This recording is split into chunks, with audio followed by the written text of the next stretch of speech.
Bom dia a todas e todos. Sejam muito bem-vindos e bem-vindas a esse espaço.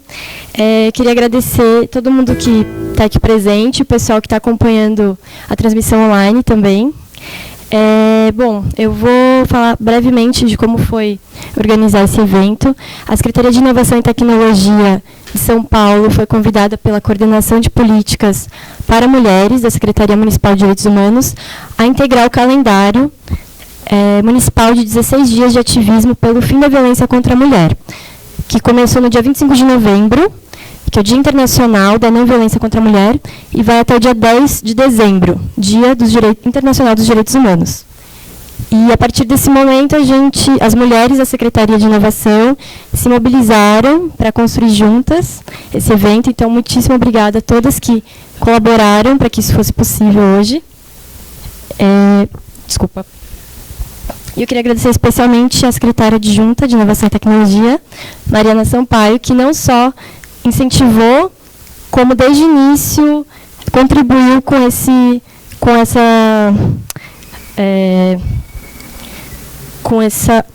a construção desse evento. Bom, muito obrigada a todas as palestrantes e convidadas que aceitaram nosso convite, as mediadoras, e ao MobLab por ceder o espaço, Rafael e Dani pela organização e a parceria.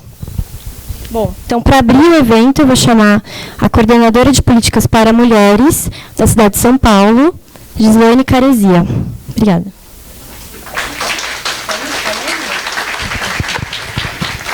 Bom dia. Bom dia a todas. Eu estava fazendo uma colinha. Então, já entro e já falo, é isso? Tá bom, então. Letícia, muito obrigada. Primeiramente, eu queria trazer aqui o abraço da secretária Heloísa Arruda, ao secretário de Tecnologia e Inovação do município de São Paulo, em nome da Mariana Sampaio, cumprimentar o secretário e todas vocês. Uma surpresa extremamente agradável. Fico muito feliz pelas meninas, né? Vou chamar de meninas, mas não como forma de diminuí-las, porque nessa luta da igualdade pelos homens, muitas vezes somos chamadas de meninas, mas pela jovialidade, né? Através delas, cumprimentar todas vocês. Eu tenho uma filha que faz o IME, ela estuda no Instituto de Matemática e Estatística, se forma agora em julho, onde foi o aniversário dela de 23 anos, e ela com 6 anos olhou para mim e falou: mãe, quando eu crescer eu vou ser professora de matemática. Hoje ela trabalha na aula, uma loucura, né? Ela trabalha na área de tecnologia e informação, e uma das pouquíssimas alunas, tem algumas aulas que ela só tem ela e mais uma outra menina lá no IME, e eu acompanho dentro de casa a dificuldade e a vivência e a experiência dessas meninas, e assim como vocês aqui já passaram por isso, devem saber que não é fácil ser mulher no mundo da tecnologia e da informação. Por isso eu as cumprimento como meninas, mas na verdade é para fazer as honras, porque a minha geração talvez não tivesse nem mulher nas salas de aula. Hoje as mulheres representam 15% dos estudantes de tecnologia e informação, mas alguns dados são preocupantes. Por exemplo, na carreira, quando já estão inseridas na carreira, cerca de 40% das mulheres abandonam a carreira, em relação a somente 17% dos homens. Então, aqui um pouquinho, quando cheguei, a Mariana estava me dizendo exatamente como é difícil, como a pressão nessa área é muito grande e o ambiente, muitas vezes, muito hostil. Mas existem outras estatísticas em relação a ser mulher no Brasil, mas não somente mulher na tecnologia, que faz com que eventos e iniciativas como essas sejam extremamente importantes. Nós propusemos à Prefeitura algumas atividades pela coordenação de mulheres, nos 16 dias de ativismo, muito mais focada na questão da violência, que é o tema dado pela ONU nesses 16 dias, mas no sábado eu estive falando para mulheres imigrantes também. Fiquei 4 horas com elas, um evento extremamente emocionante. Fiquei muito feliz pela quantidade, pela qualidade e pela participação delas. Mas a primeira secretaria que nos respondeu e que imediatamente propôs um evento, e isso me deixou muito feliz, foi a Secretaria de Tecnologia e Informação. Então, eu queria, de fato, aqui deixar a vocês todas as nossas honras e vocês vejam a importância de criar eventos como esse. Vocês estão aqui com o auditório lotado, eu acho que superou a expectativa até mesmo da própria Secretaria. Voltando ao tema da tecnologia, e vou falar rapidamente aqui para que vocês possam conversar com pessoas que de fato são especialistas no tema, mas na semana passada também, participando dos 16 dias de ativismo numa atividade da Ordem dos Advogados do Brasil, da qual por muitos anos fiz parte, da Comissão da Mulher Advogada, uma advogada relatava a dificuldade de ser mulher e mulher negra. Era uma advogada negra, presidente de uma comissão de igualdade racial da OAB Rio de Janeiro, para falar nas audiências. Então, ela disse que, primeiramente, quando entrava na sala das audiências, muitas vezes o juiz mandava sentar na cadeira dos réus. Por muitas vezes, questionava se ela era a mãe do réu, mas pouquíssimas vezes percebia que ali entrava uma advogada. E que uma fala dela me chamou muito a atenção, e que isso se devia a 2 situações. Primeiro, não era comum, né, as mulheres negras ocuparem esses espaços de poder. Então, muitas mulheres, obviamente, sofrem a discriminação e o preconceito por muito pouco número de mulheres nesses espaços de poder. Na tecnologia e na inovação, eu imagino que seja da mesma forma. Mas nós temos aí 2 situações. Primeiro, as mulheres sempre foram associadas a baixa intelectualidade, a seres humanos de segunda categoria. As mulheres negras eu não preciso nem falar, porque um país que por anos tratou os seres humanos como escravo, como coisa, tinha que justificar, inclusive, que essas pessoas eram coisas pela baixa intelectualidade, ou pior, assim como civícolas associados a pessoas sem capacidade intelectual. Isso, e se considerarmos que apenas um século nos distanciamos da escravidão, para essas mulheres negras ainda é mais difícil. E aí o que essa advogada relatava? Que principalmente para separar essa situação de nos associarmos a seres humanos de baixa intelectualidade, a mulher ela tinha que ser melhor do que o homem. Ela tinha que falar melhor, ela tinha que estudar melhor, ela tinha que se apresentar bem melhor. Na tecnologia, a mesma coisa, né? A minha geração, por exemplo, as crianças, as meninas, não recebiam nenhum brinquedo considerado de menino. Então, eu vou dizer para vocês, né? Eu tenho 45 anos, a maioria de vocês não vão nem saber o que eu estou falando aqui, mas a gente tinha uns tijolinhos de engenheiro, que eram de madeira, pintado assim, um brinquedo simples, mas você brincava de engenharia. E eu brincava disso na casa do meu primo, porque eu pedia para minha mãe, mas a gente ganhava panelinha, ferro de passar, boneca para trocar fralda. Então, assim, nunca fomos estimuladas a estarmos nesse espaço de poder. E hoje ainda, com muita estranheza, se vê mulheres com competência e capaz. E a ironia, né? Vocês colocam aqui no cartaz de vocês a primeira programadora do mundo. E aí não é a primeira mulher programadora no mundo. A primeira pessoa programadora no mundo é uma mulher. É uma mulher. Né? Então, estimular eventos como esse, mas estimular que os nossos filhos, que as mulheres enfrentem, mesmo que com preconceito, e superem, e participem, e se fortaleçam, e façam o que vocês estão fazendo aqui, é muito importante. Vocês entenderem por que do abandono da carreira, entenderem por que só 15% dos alunos são mulheres nesses espaços, trazerem o debate sobre a dificuldade, porque tem uma outra coisa, Mariana, que é o seguinte: um homem, quando erra, ele erra por si só. Ele errou, e aí ele errou e o erro é dele. Uma mulher, quando erra, ela carrega o erro das outras mulheres. Imediatamente o seu erro carregado de, olha, está vendo como são as mulheres? Está vendo? Elas não sabem fazer nada direito. Mulheres não fazem nada direito. Isso é comum em todos os espaços. No trânsito, é muito comum. Se um homem bateu o carro, é o homem que bateu o carro. Quando uma mulher bate o carro, todas as mulheres batem o carro. Imediatamente o que a gente ouve é a mulher não sabe dirigir. Então, essa situação que vocês carregam, esta carga, fora isso, né, a tecnologia, ela exige muito, são trabalhos muito específicos, muito importantes e levam horas. Então eu vejo assim a minha filha de 23 anos, sábado, eu cheguei da palestra, então eu fui lavar a roupa e passar a roupa, eram 9 horas da noite, terminei quase meia-noite. Aí ela me abraçou e falou assim, mamãe, eu desisti desse negócio de filho, eu vejo você... e sábado e domingo, quando eu super cedo para fazer o almoço do aniversário dela, ela falou, de fato, e a quantidade de tempo que ela trabalha no banco, ela falou assim, eu acho que filho não vai caber na minha vida. Aí eu falei assim, não, filha, pelo amor de Deus, filho é um saco, eu quero é neto. Falei, realmente, filho não é fácil, mas a mamãe deu conta, você vai dar, porque imagina, meu Deus, criança, eu tenho 3, né, crianças, criaturas, ralei, agora não vou ter neto, parte boa não vou ter, mas eu sei, de fato, o que é a dupla, a tripla jornada, né, porque eu fui procriando e estudando e trabalhando, porque a gente não podia esperar.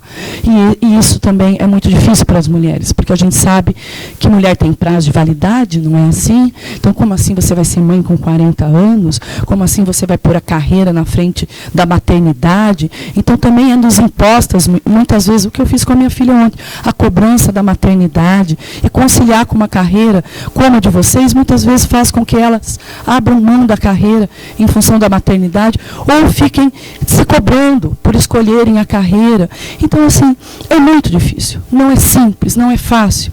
Mas enquanto não dividirmos as nossas dificuldades, não conversarmos sobre elas, não falarmos sobre outras questões que atingem as mulheres, como, por exemplo, a baixa produtividade por viver num ambiente de violência doméstica e familiar. E hoje a violência doméstica e familiar é epidêmica, quantas vezes nós olhamos para a colega do lado, sentimos que alguma coisa está errada, mas não conversamos, não apoiamos. Isso é muito comum. Hoje, de cada 3 mulheres, uma sofre violência. Nós não temos mais medo de andar na rua, temos medo de andar na rua também, no transporte público, mas a violência maior vem dentro do lar. Então isso é algo que também faz com que muitas mulheres sintam e percebam e tenham problemas psicológicos dentro do ambiente de trabalho. Então, nos 16 dias de ativismo, eu desafio vocês nunca mais deixarem de fazer esse evento. Né? Já pode o ano que vem, viu, Letícia, Mariana, as outras Marianas, fazerem num auditório maior, porque eu acho que vocês vão ter muita adesão. Né? Um pouquinho antes de vir para cá, eu dei uma olhadinha rápida sobre notícias de tecnologia e informação em uma reportagem que o Estadão fez sobre a feira. Ai, gente, eu não sou da área, eu sou advogada, como chama aquela feira? Anotei aqui, ó. Mas a minha anotação, vocês podem ver que eu não sou de exatas, sou de humanas. É um caos, eu acho que eu nunca tive caderno. Aquela feira, anotei o nome dela aqui. A Campus Party, é isso? Isso. Ela tem 10 anos. No primeiro ano, a participação de mulheres foi de 3% do público que participou da feira. Este ano, agora, 2017, 40%. Então, aumentou muito. Mas um dos fatores que eles associam ao aumento da participação de mulheres nessa feira, enfim, Campus Party, eu estava num evento da OAB, sei falar o nome para vocês, mas isso é tudo muito estranho para mim. Mas o que acontece? Porque pelo primeiro ano, eles colocaram mulheres como palestrante. Então demorou 10 anos, né, para colocarem mulheres. E aí isso aumentou, obviamente. Por quê? Porque a participação de mulheres nesses espaços de poder atrai outras mulheres. Extremamente importante para vocês terem uma mulher jovem e disposta a tratar desses temas com vocês como adjunta dessa secretaria. Valorizem isso, isso é muito importante. Hoje no Brasil, só 3% de mulheres ocupam cargo de poder. E aí os homens não param para pensar nos nossos temas. né, debatem no Congresso Nacional situações pelo qual eles nunca vão passar, como é, por exemplo, a situação do aborto. 18 homens sentam para decidir o destino de metade da população sem saber o que é o assunto. Então, nós precisamos estimular, ajudar, incentivar outras mulheres, apoiar, valorizar as que estão nesses cargos, apoiarmos, porque esse debate é necessário e urgente. Se não superarmos algumas questões de desigualdade, como mulheres recebendo 30% a menos que homens na mesma função, 3% de mulheres em cargos de comando, 15% de mulheres na tecnologia, que funciona como um acelerador da economia, dos estados e do desenvolvimento social, nós não vamos falar de igualdade, né? A mulher, quando ela cresce, ela faz crescer a família e a comunidade. O crescimento da mulher é um fator de desenvolvimento social muito econômico, muito importante para a sociedade. Então, isso que vocês estão fazendo aqui hoje me comove, eu percebo a profundidade disso, eu percebo a importância disso, e eu queria terminar aqui a minha fala agradecendo imensamente vocês terem atendido o nosso pedido, mas de vocês terem conseguido fazer um evento como esse, e agradeço a minha humilde aqui participação. Eu não sei a tabuada do 7 de cor, não sei. Sou daquelas que ameaço os filhos, né? Porque dá um problema no meu computador. Aí, Bianca, mãe, vou te ensinar pela última vez. Falei, nem pense nisso. Você vai me ensinar porque eu não vou aprender. Então, assim, eu tenho muita dificuldade com a tecnologia. E mulheres na tecnologia me deixa assim, extremamente orgulhosa, não só como mãe, mas como mulher ativista. Sei da importância desse espaço ser ocupado pelas mulheres. Então, eu quero terminar a minha fala pedindo uma salva de palmas muito forte a vocês, mulheres da tecnologia. Meus mais sinceros agradecimentos, e saibam da importância que vocês têm, não só na prefeitura, mas para o mundo. Saibam disso. É um grande desafio que vocês permaneçam, que vocês continuem e que vocês superem as dificuldades e que apoiem umas às outras. Muito obrigada, e eu desejo a todas vocês um excelente evento.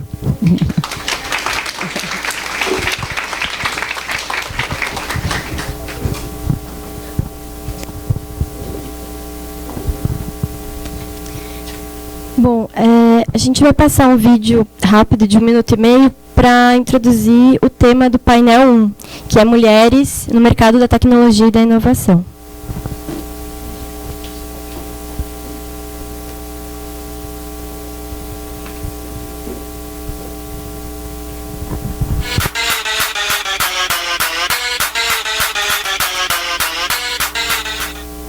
Desde cedo, meninos e meninas aprendem o que podem e o que não podem fazer. Eles são levados a acreditar que as suas escolhas são determinadas por serem mulher ou homem, e que isso não tem como mudar. Isso é desigualdade de gênero. Isso tem consequências. As mulheres são 51% da população do Brasil. Só 42% das mulheres jovens estão empregadas, enquanto 65% dos homens jovens estão empregados. As mulheres com mais de 12 anos de estudo recebem 65% do salário que eles recebem. Só 39% dos jovens brancos e 40% dos jovens negros fazem as atividades domésticas. Já 78% das jovens brancas e 86% das jovens negras fazem as atividades domésticas.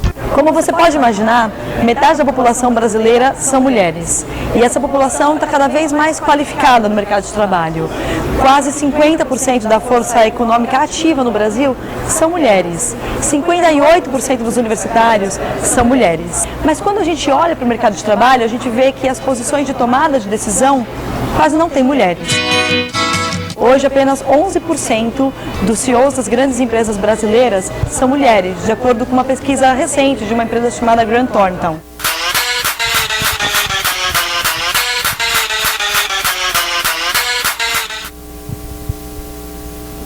Bom, então eu convido para compor a mesa do painel 1. A mediadora vai ser a Marcele Guerra, que é bacharel e mestre em Direito e doutor em Antropologia Social pela USP. Há mais de 10 anos trabalha com facilitação de grupos e metodologias de aprendizagem colaborativa em temas como diversidade, educação popular, direitos humanos, povos indígenas e comunidades tradicionais, e educação étnico-racial. Atualmente é responsável pela pauta de metodologias para inovação em governo na Coordenadoria de Plataformas de Inovação da Secretaria Municipal de Inovação e Tecnologia.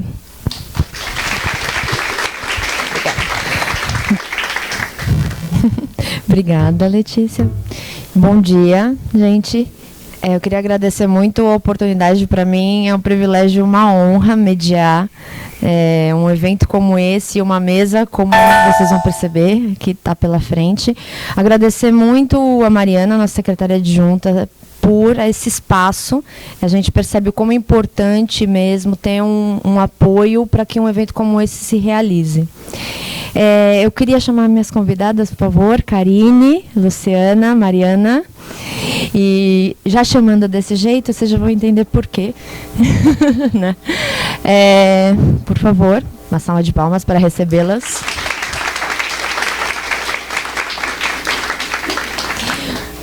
Eu sou muito recente no mercado de trabalho da tecnologia. Na verdade, sou super caloura. Estou há 3 meses aqui na prefeitura. Também sou uma iniciante dentro da administração pública. E cada dia que passa, mais uma apaixonada por esse espaço, a potencialidade de trabalhar na gestão. E por isso, né, falando um pouco dessa minha trajetória, já cheguei e o evento começou a ser organizado.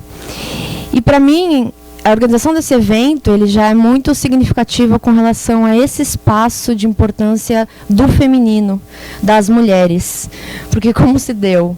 De repente, né, no meio do dia, a gente olhou e 25 mulheres da secretaria estavam sentadas em torno de uma mesa conversando, se alinhando, se escutando e organizando juntas. Eu achei aquilo incrível. Assim, isso me deu mais felicidade ainda de estar nesse espaço, de estar trabalhando num espaço como esse. Né? Eu queria honrar essa experiência que a gente teve juntas. Né? Muitas que eu estou olhando aqui estavam comigo sentadas em torno daquela mesa. E o que vocês estão vendo hoje é resultado dessa conversa, né? Desse respeito e escuta entre mulheres. Né? É claro que também é importante que os homens participem desse movimento. Mas conversar, escutar atentamente, respeitar a palavra de uma mulher entre nós mesmas é um desafio. São poucos espaços que nos são oferecidos e esse é um hoje, né? Então estou muito feliz por estar participando desse momento. E por isso mesmo que eu não apresentei as minhas convidadas, porque dentro desse espaço de escuta e alinhamento nós nos conhecemos, nos escutamos, nos alinhamos e todas elas acharam muito propício que cada uma se apresente e conte um pouco da sua trajetória, né? Assim como eu fiz brevemente, como estamos e onde estamos localizadas dentro do mercado da tecnologia e da inovação. Bem-vindos. Então, primeiro eu passo aqui a palavra para a Karine, para que ela se apresente. Obrigada pelo convite, a Letícia, a Rita U. Estou muito feliz de estar aqui com vocês. Bom dia a todos e todas. A minha ideia agora é contar um pouquinho da minha trajetória e depois eu vou aprofundar um pouco dos dados na área de tecnologia. Bom, como que eu comecei, né? A minha área, na verdade, é a área de humanas. Eu me formei em Sociologia e Comunicação na Universidade de Brasília. Estou aqui há 6 anos em São Paulo. E depois que eu me formei na área de Sociologia e Comunicação, eu comecei a me envolver numa série de projetos na área de tecnologia. Comecei a conhecer pessoas da área, principalmente homens, né, desenvolvedores homens e profissionais da área de software livre. Comecei a frequentar os eventos, então eu fui a das primeiras mulheres a estarem na Campus Party em 2007. Tenho ido aí ao longo durante os anos, como a Gislane trouxe aí os dados, só tinham 3% das mulheres lá. E eu sempre me questionei, cadê as mulheres nesses espaços, né? As mulheres não estavam palestrando, as mulheres não estavam à frente dessa produção, estavam basicamente consumindo. E quando eu comecei a frequentar esses espaços, eu senti o assédio, o machismo, minha capacidade, né, técnica sendo questionada o tempo inteiro, muitos homens querendo me explicar diversas coisas que eu já sabia. Então, assim, foram situações que eu passei que foram muito difíceis, assim, e a partir essas diversas situações que aconteceram comigo, eu comecei a frequentar, em 2011, um espaço chamado Garoa Hacker Club, que é um hackerspace hoje bastante famoso. Na época não tinha os Fab Labs, mas é basicamente o que são os Fab Labs hoje. Então, um espaço que provê infraestrutura tecnológica para as pessoas acessarem impressoras 3D, máquinas de corte a laser, etc. E não tinham mulheres, obviamente, frequentando esse espaço. Então, eu fui a primeira mulher membro a frequentar. Tentei trazer mulheres lá e, obviamente, o espaço não era acolhedor, não propiciava isso. Então, a partir dessa experiência nesse ambiente, eu, junto com mais outras colegas, a Fernanda Monteiro está aqui, que é do Maria Lab, a gente decidiu criar um espaço voltado para mulheres, isso em 2011, que é o Maria Lab. Hoje o Maria Lab tem mulheres de diversas áreas e a gente diz que é um hackerspace feminista, então a gente pauta muito a questão interseccional, então de gênero, de etnia, né, para que de fato todo esse ambiente seja de fato acolhedor.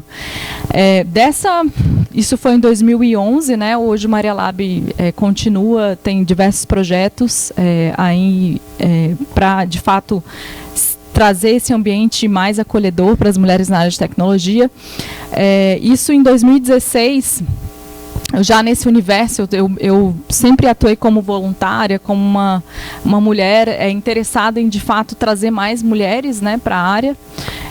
Em 2016, eu criei uma consultoria chamada Upwit, que é uma consultoria de inteligência e equidade de gênero, e eu venho desenvolvendo uma série de treinamentos, workshops, mentorias para as mulheres, de fato, conseguirem atingir né, os níveis mais altos, não só empreendendo, mas também altos cargos, né?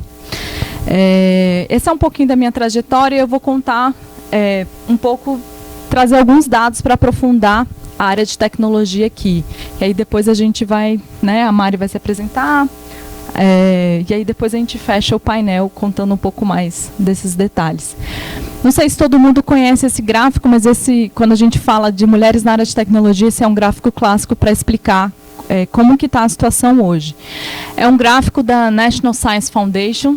Infelizmente, a maioria desses dados que eu vou trazer aqui são dados de fora. A gente tem ainda muito poucos dados aqui no Brasil para contar um pouco desse desafio, né, do mercado na área de tecnologia no Brasil. Mas ele é um dado muito clássico. Ele aponta as mulheres ingressantes nos cursos, então, desde ciência da computação, medicina, direito, da década de 70 a 2010. Ou seja, a gente tinha um auge ali na década de 80, com 35% das mulheres ingressantes nos cursos de ciência da computação. Então, a área vermelha é a área de ciência da computação. E aí o interessante na década de 80, a gente teve o auge do computador pessoal, né, que naquela época era muito mais utilizado como videogame. E aí a gente percebe que depois da década de 80, a gente não só não estagnou, como a gente caiu vertiginosamente a quantidade de mulheres ingressando nesses cursos.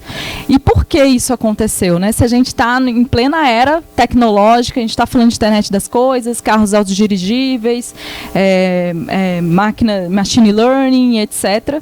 E isso gira um potencial econômico, né, gigantesco. E as mulheres não estão à frente dessa produção. Basicamente, a gente está consumindo a tecnologia e não está sendo as protagonistas. Então, tem uma série de discussões. Uma delas, com certeza, é a educação. A gente ainda hoje é educado da mesma forma. Não somos educadas para serem líderes, para serem engenheiras, para serem tecnólogas. E no próximo slide... Esse é um outro livro que começa a grande discussão, né, esse é um livro da década de 90. Então, esse Unlocking the Clubhouse Women in Computer eles fizeram uma pesquisa com 256 estudantes nos cursos de ciência da computação dessa instituição, que é a Carnegie Mellon University. E eles, nessas pesquisas, nesses estudos, eles tentaram identificar por que as mulheres estavam desistindo da área de tecnologia. E eles conseguiram chegar na questão, de fato, no estímulo da casa, né? Que as mulheres, naquela época, ainda assim, pelo fato de os videogames serem atrelados aos homens, inclusive na minha casa, quem teve videogame foi o meu irmão, não foi eu, essa cultura de estímulo entre eles já estavam sendo ampliados há muito tempo. Então, quando elas chegavam na universidade, elas se sentiam com a capacidade técnica menor. Por quê? Porque eles já estavam sendo estimulados e, além disso, já tinham a quantidade de homens muito mais frequentes nesses cursos. Ou seja, faltavam mulheres referências para elas. Ou seja, falta de incentivo role models, metade das famílias americanas colocam o PC doméstico no quarto do filho. Isso ainda, a gente pode ver esses reflexos ainda hoje na nossa educação. Aí um pouco do que a Gislaine trouxe, esse é um dado de 2016 da Sociedade Brasileira de Computação, ou seja, a gente só tem apenas 15% das mulheres ingressando nos cursos de ciência da computação hoje, e um dado absurdo que no primeiro ano, 80% dessas mulheres estão desistindo da área. Ou seja, 15% apenas está entrando e 80% desiste. E eu vou explicar um pouco mais por quê, né? Que vai desde ausência de mulheres referências na área, machismo. Então, assim, hoje como é que é uma sala de ciência da computação? Você tem 80 pessoas, 5 são mulheres, 1 se forma. Essa é a realidade. E aí a Mari vai entrar um pouco mais de o porquê que isso acontece, né? Por que elas estão desistindo da área nas universidades. Esse é um dado da Contratado-me. A Contratado-me hoje virou Revelo, mas é uma empresa que recruta profissionais da área de tecnologia e inovação, tem uma base aí de mais de 150 mil profissionais, principalmente na área de tecnologia, e eles identificaram que as mulheres estavam ganhando 30% menos do que os homens, ou seja, equivale a uma mulher desenvolvedora sênior estar ganhando hoje equivalente a um desenvolvedor júnior. E 41% das mulheres estão saindo da área de tecnologia, aí depois de alguns anos. E se a gente fizer o recorte étnico e racial, esse número é 4 vezes maior. Tem um dado tem um grupo de estudos na Poli chamado Poligen, que eles fizeram um relato oral, assim, 120 anos da Poli. Apenas 10 mulheres negras frequentaram os cursos de ciência da computação lá. Isso é um número surreal. E por quê? E como que eles conseguiram chegar a esse número? Primeiro porque lá não consegue se identificar se foi uma mulher negra ou uma mulher branca que entrou. Primeiro que não tem esse nível de detalhamento, é só homens e mulheres. Então eles oralmente foram entrando em contato com professores, professores antigos, professores recentes, perguntando nas salas: teve uma mulher negra aqui na sua sala? Então foi bem assim. Pode não ser preciso esse relato, mas é um relato assustador. A gente só ter 10 mulheres negras na faculdade hoje, né? Esse número tende a crescer um pouco mais, obviamente, mas assim, ainda é um número muito absurdo. E aí, depois de 10 anos, esse é um gráfico que mostra a taxa de mulheres saindo da área. Então, você tem, por exemplo, depois de 10 anos, 50% das mulheres saindo dos cursos de STEM, né, ciência, tecnologia, engenharia e matemática, diferentemente das outras áreas, né? Você tem praticamente uma curva que é estável. E por quê? Então, desde condições do local de trabalho, ambiente extremamente machista, falta de acesso a papéis mais criativos e estratégicos dentro da empresa, estagnação. Então, nesses encontros que a gente faz, né, com as mulheres, a gente percebe que muitas delas estão há 10 anos praticamente com o mesmo salário, né? Então, assim, falta uma visão mais estratégica da empresa para um plano de carreira, de promoção, de salários, enfim, para de fato elas conseguirem identificar que aquela é uma oportunidade bacana delas continuarem nas empresas. Não ter reconhecimento de voz no ambiente de trabalho, falta de feedbacks mais assertivos, né? Então a gente sabe que pelo viés de gênero, Mulheres não recebem feedbacks que são mais assertivos para elas identificarem quais são as oportunidades de melhoria que elas precisam ter no ambiente de trabalho para elas conseguirem ir para o próximo estágio, e vários outros. E como que a gente vira esse jogo, né? Estamos trazendo uma série de dados aqui, uma série de discussões.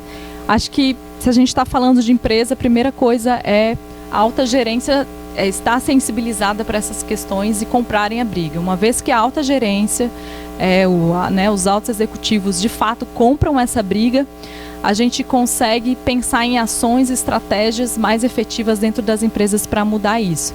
Então, existem várias ações, uma delas que eu acredito que é mais efetiva de fato, é o plano de metas da empresa estar junto com o plano de diversidade. Então, para um gerente ganhar uma promoção, precisa ter uma performance de não sei quantos %, né, de meta econômica, também atrelar isso à meta de diversidade também. Obviamente, capacitação, as empresas hoje elas precisam, você vê, tem poucas mulheres na área, então precisa ter capacitar mais tecnicamente essas mulheres, não só tecnicamente, mas também comportamentalmente. E aí, assim, hoje tem diversas comunidades, tanto Maria Lab, mas tem Programaria, Reprograma, Preta Lab, enfim, tem diversas hoje comunidades que tendem a ser mais acolhedoras para as mulheres nessa área. Então, assim, quando eu saí da faculdade, enfim, passei por todo esse universo de tecnologia, e quando eu ajudei a fundar o Maria Lab, eu percebi que aquele ambiente era para mim. Eu podia testar a tecnologia de uma forma mais confortável sem ser questionada a minha capacidade. Então, essas comunidades hoje, elas são as comunidades de empoderamento de mulheres, que ajudam essas mulheres a se autofortalecerem, né? E se manterem de fato nesse espaço que ainda é predominantemente masculino.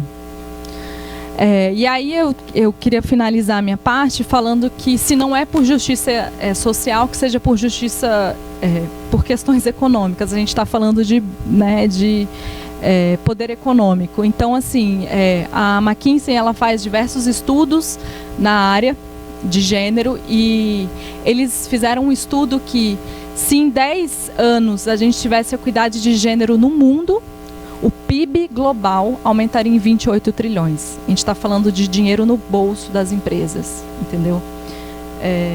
E aqui um outro dado também da McKinsey, eles fizeram um estudo com 500 empresas, Estados Unidos, América Latina, Europa, e eles identificaram que empresas que têm mais diversidade de gênero tendem a performar 15% mais, e se tiver diversidade também étnica, 35% mais. Então, olha o potencial econômico que está sendo desperdiçado e não está sendo ainda reconhecido. E aí falar um pouco sobre as mulheres na área, né?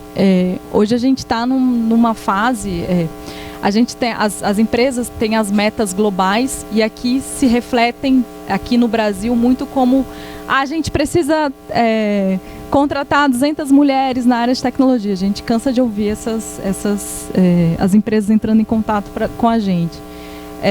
E aí eu queria dizer muito que, assim, hoje, na época a gente achava que direito, medicina eram as profissões mais privilegiadas, digamos assim. A área de tecnológica, a gente está em plena crise econômica e tem vagas assim a rodo de todas as áreas de tecnologia.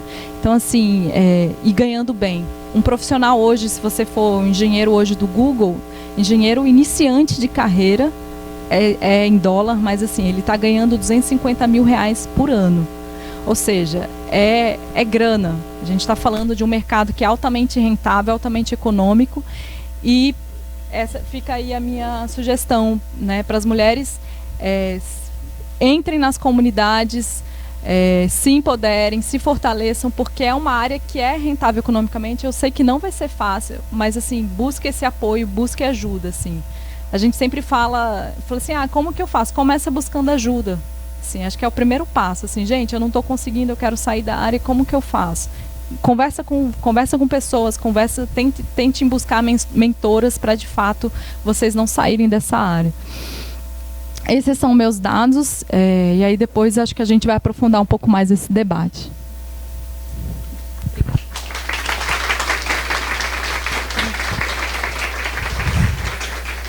Obrigada. Alô? Obrigada, Karine. Eu queria só chamar a atenção de uma informação que você colocou, que eu acho que é muito importante, né, num espaço dedicado a mulheres, que você usa um termo que também me é muito caro, quando você fala de equidade de gênero. Quando a gente entra no campo da diversidade e às vezes a gente entra com uma pauta somente da igualdade, a gente acaba eliminando, né, as nossas características únicas. Né? E também é uma valorização de ser mulher. Equidade de gênero considera, sim, nosso lado feminino e também considera, sim, um outro tipo de posicionamento dentro dos espaços. Obrigada. Agora eu queria passar a palavra para a Luciana. Para a Luciana. Está presente também. Bom dia a todas e a todos. Cumprimento em especial a Karina, amiga querida, que me proporcionou estar aqui nessa manhã. E eu vou falar aqui, Mulheres na Tecnologia e na Inovação, e vocês devem estar todos perguntando o que uma juíza federal faz aqui, falando desse assunto, né?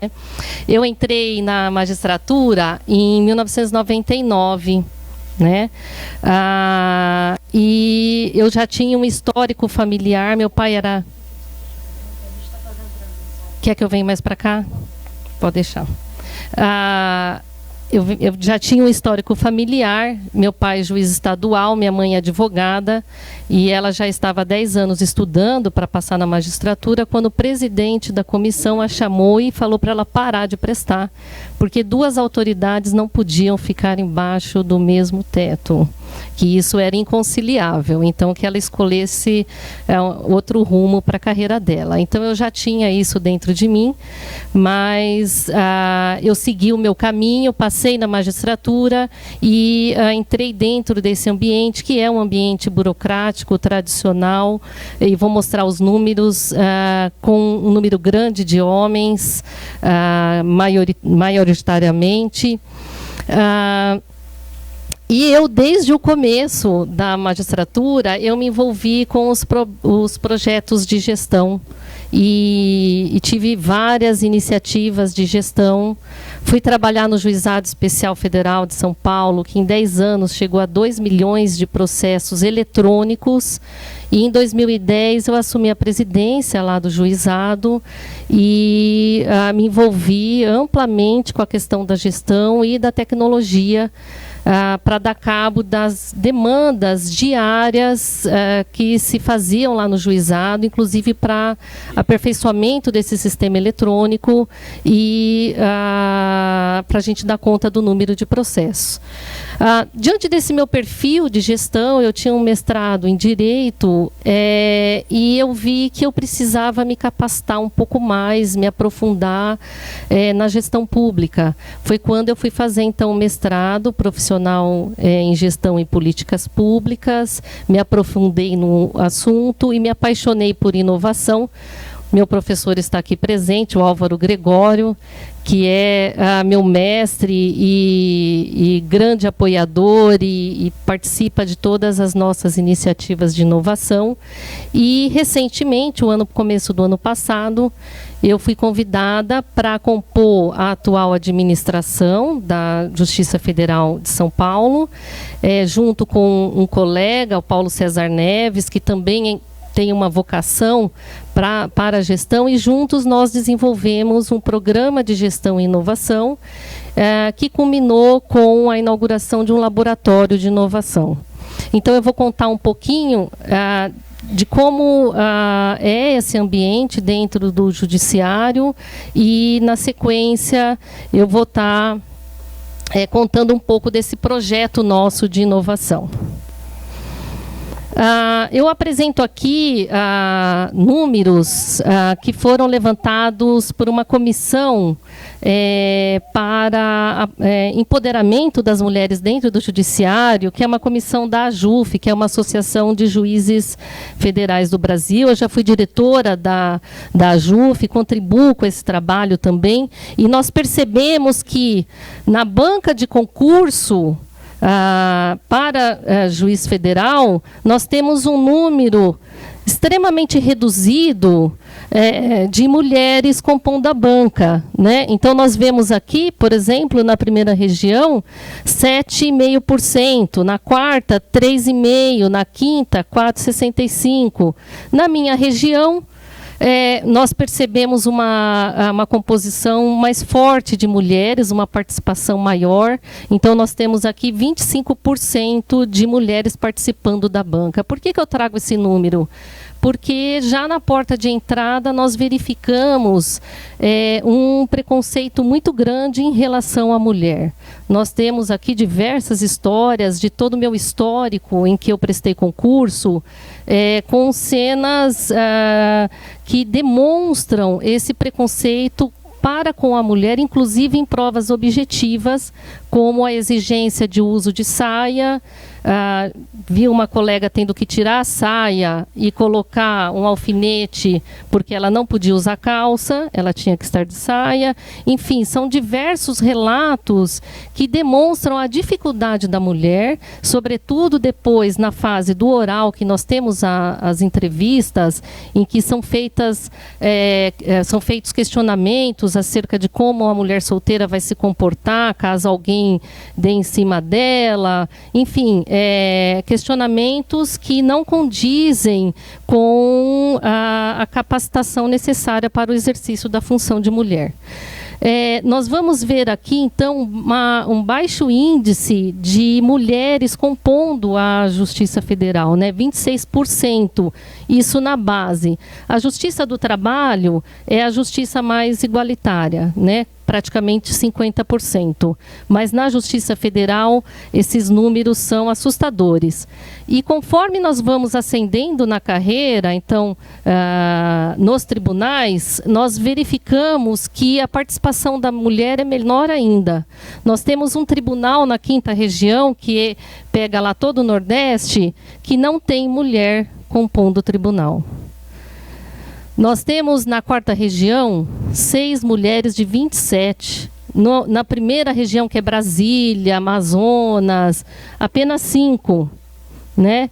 E a minha região, que é São Paulo e Mato Grosso do Sul, 14 mulheres de 39. Já é um número um pouquinho maior, mas a gente verifica que, como esses cargos são ocupados também por merecimento, antiguidade e merecimento. Antiguidade, os juízes mais antigos são majoritariamente homens.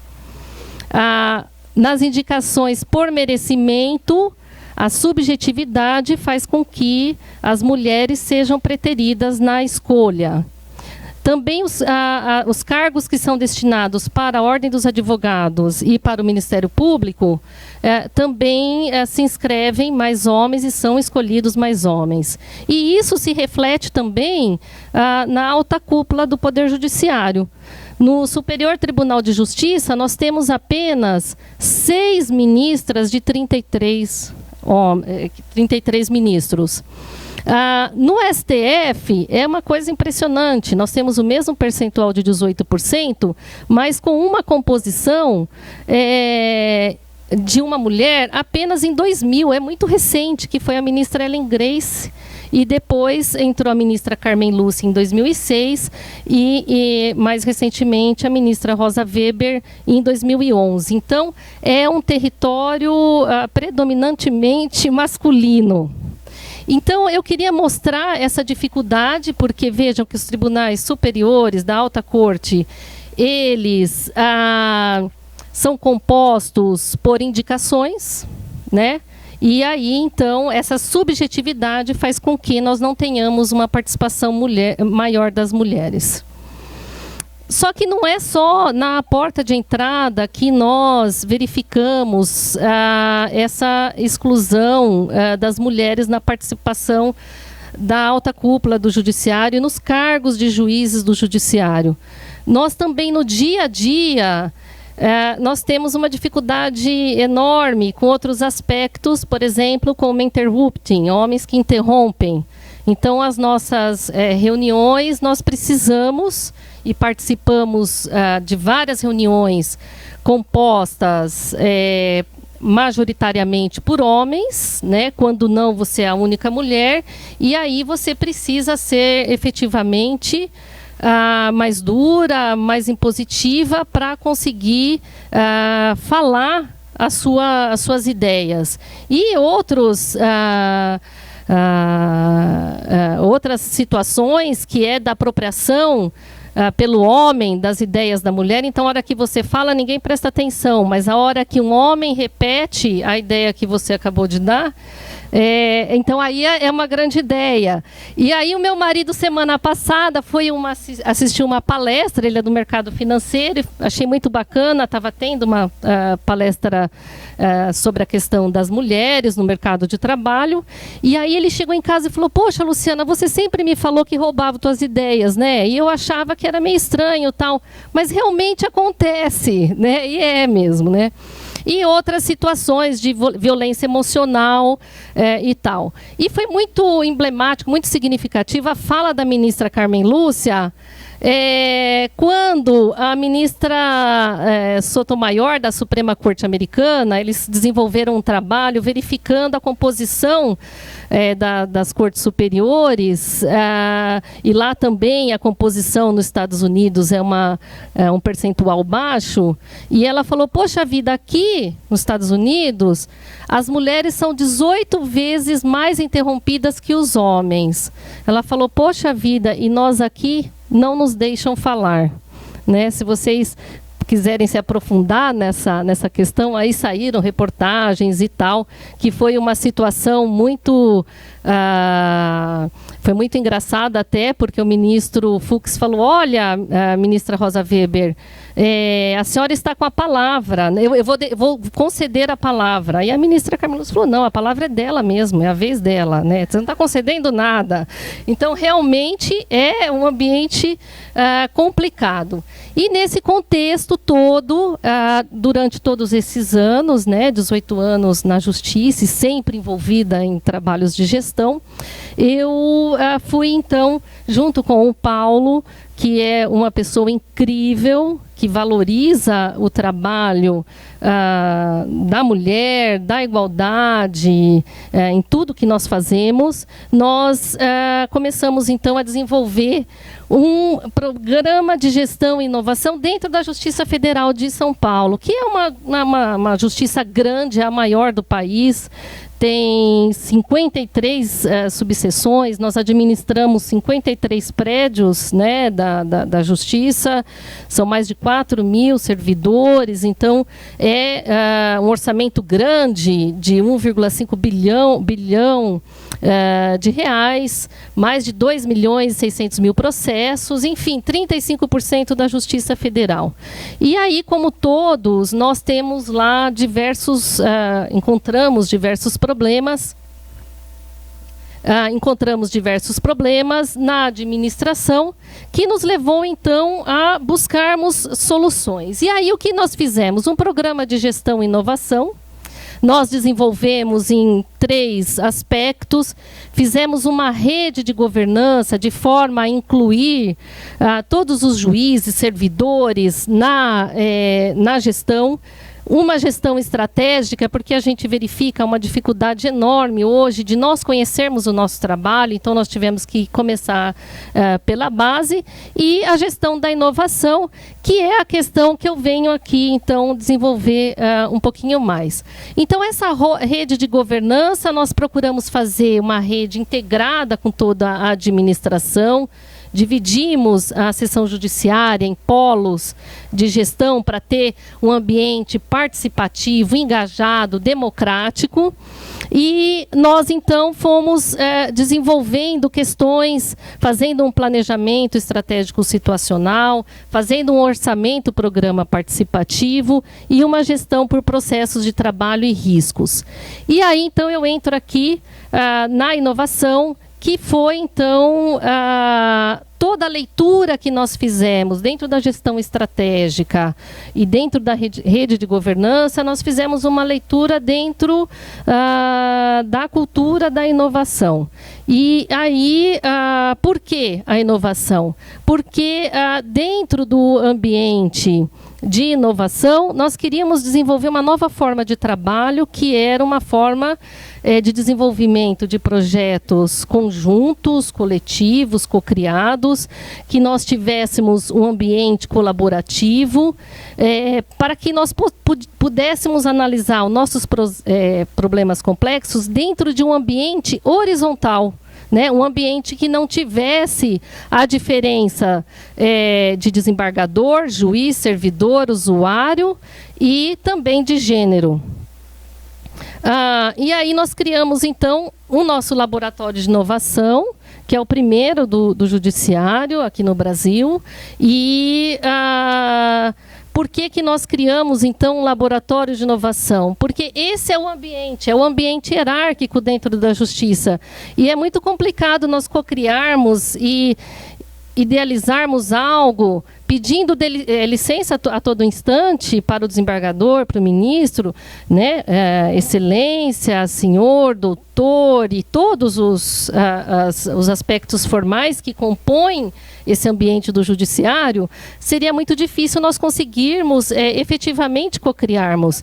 E o nosso ambiente, ele é um ambiente assim no dia a dia. Nós não temos um ambiente propício para a inovação, né? Então nós precisávamos desse ambiente de aprendizado no setor público. E aí eu gosto muito dessa imagem, que é a imagem que o Álvaro Gregório passa para nos ensinar, que é de uma criança, né, num ambiente totalmente descontraído, propício para a ideação, a improvisação, né, os acertos e erros, né?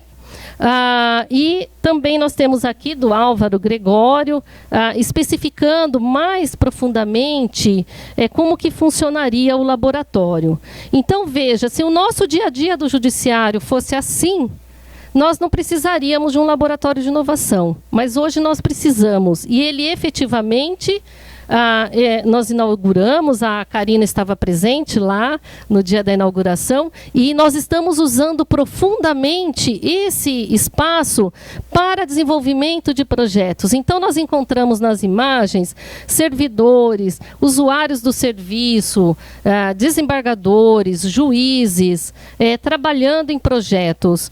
O Álvaro, que está aqui presente, ele está conosco num desenvolvimento, não só na formação de laboratoristas, né, ensinando as metodologias de inovação, a fim de nós criarmos dentro da nossa instituição uma cultura, um empoderamento de como usar esse espaço para desenvolvimento de projetos, mas também nós estamos usando o espaço para nós estarmos interagindo com toda a rede e trazendo novidades e trazendo ideias que venham facilitar, trazer para nós o aperfeiçoamento do nosso trabalho. Então, nós estamos na Rede Federal de Inovação. Estamos também no InovaDay, e aí até por sugestão do Roberto Aguni e do Álvaro Gregório, nós estamos assistindo o InovaDay dentro do laboratório pelos núcleos que mais têm afinidade com o tema discutido. E naquele momento mesmo, nós já fazemos uma prospecção e vemos o que aquele projeto poderia, de alguma forma, contribuir para o nosso trabalho.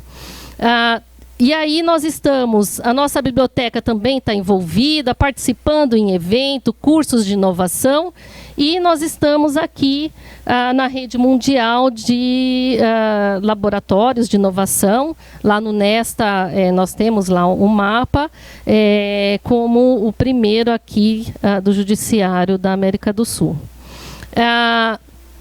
E aí o que nós fizemos e ainda fazemos nesse laboratório? 1 minuto eu só tenho, vou falar rápido. Nós temos aqui, acabou, né? Mas 1 minuto, é uma concessão. Nós mapeamos 100% os processos de trabalho, e por isso que nós tivemos o viés da gestão de estratégica, mas agora todos os mapas estão sendo... dentro do laboratório de inovação, dentro de um compartilhamento, de um ambiente horizontal, esses procedimentos estão sendo revistos para serem aprimorados, né, dentro dessa metodologia de inovação. E aí nós fomos desenvolvendo projetos, o maior que nós estamos finalizando, até conversei com o Álvaro agora no final, que é justamente como os nossos processos hoje são todos eletrônicos, houve uma alteração muito grande no dia a dia nosso, né? Como que vai ser o judiciário agora com o processo judicial eletrônico? Ele tem que ser repensado. Então, dentro desse ambiente disruptivo, nós desenvolvemos esse projeto. A gente tem participado, sim, nós temos participado de eventos, a gente inscreve o programa em prêmios, porque isso traz uma legitimidade, um empoderamento da questão da inovação dentro do judiciário, e temos incentivados todos a fazerem isso. Nós temos um videozinho que vamos assistir, não agora, na sequência, depois no final, né? Porque senão meu tempo acabou. E aí eu coloco aqui então uma fala final do Pablo Picasso, que a inspiração chega e não depende de mim. A única coisa que posso fazer é garantir que ela me encontre trabalhando. Então eu deixo aqui minha mensagem, mulheres, que nós estejamos firmes e fortes. Se eu fosse relatar aqui e tivesse a manhã toda, seriam muitas situações de grande dificuldade para darmos os primeiros passos da inovação dentro da Justiça Federal, mas chegou esse momento e o projeto saiu, né? Então, eu deixo também meus contatos e estou à disposição de todos.